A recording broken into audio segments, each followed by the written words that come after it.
Injection লাগবে, ইঞ্জেকশনও আছে। Injection দিলে 3 মাসে একবার দিলেই হয়। এখন ওকে আমরা কি করব? ভ্যাকসিন করব।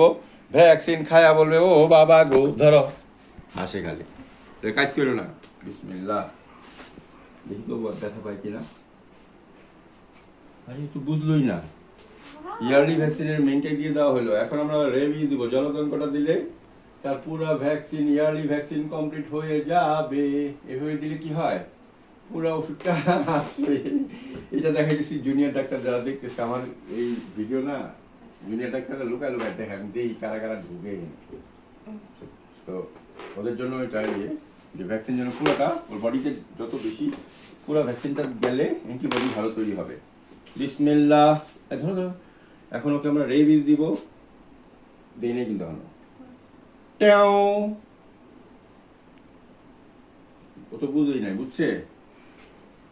বুঝছো তুমি? কি হইলো তো কিছুই বুঝলাম না, এটা কি